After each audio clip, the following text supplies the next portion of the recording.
ஏன்னா வட தமிழ்நாட்டுல வேல்முருகன் அவர்கள் வளர்ந்து வராரு. வட தமிழ்நாட்டுல இன்றைக்கு ஒரு கட்சி பெரும்பான்மையான இளைஞர்கள் சேர்ற கட்சி வந்து அதான் இருக்குது.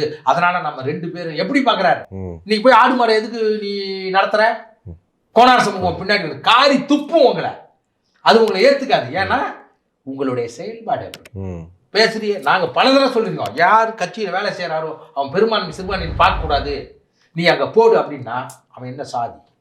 அன்றைக்கு இருந்த ஒடுக்குமுறையின் காரணமாக ஒரு பாட்டாளி மக்கள் கட்சியில் வேலை செய்து 2 முறை எம்எல்ஏவாக இருந்து அதற்கு பிறகு ஈழ விடுதலை போராட்டத்தில் பாமக அதில் முனைப்பு காட்டவில்லை என்று சொல்லி வெளியே வந்து தமிழக வாழ்வுரிமை கட்சி என்று ஒரு கட்சி ஆரம்பித்து தமிழ் சமூகத்தை எல்லாம் ஒருங்கிணைத்து ஒரு அரசியல் கட்சி நடத்தி கொண்டிருக்கிற இவர் எப்படி அதிலிருந்து இதுவரை தமிழ்நாட்டில் யாரும் தனித்து நின்று வெற்றி பெற்றுவதாக வரலாறே இல்லை.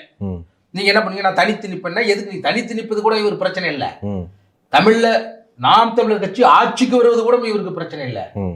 தான் ஆட்சிக்கு வர வேண்டும் என்பது மட்டும்தான் இவர் நோக்கமாக இருக்குது. நாம் தமிழில் இன்னொருவர் முதலமைச்சர் நிறுத்த சொல்லுங்க, அதுக்கான என்ன இருக்கா? ஆடு மாடு பாதுகாப்பு மாநாடு, ஆடு மாடுகளையே உங்களிடமிருந்து தான் நாம் பாதுகாக்க வேண்டும் ஒழிய நீ என்ன சொல்றீங்க, மாட்டுக்கறி திம்ப மாட்டை வெட்டுவேன் அப்படிங்க, அப்ப யாரு இருந்து பாதுகாக்கணும்?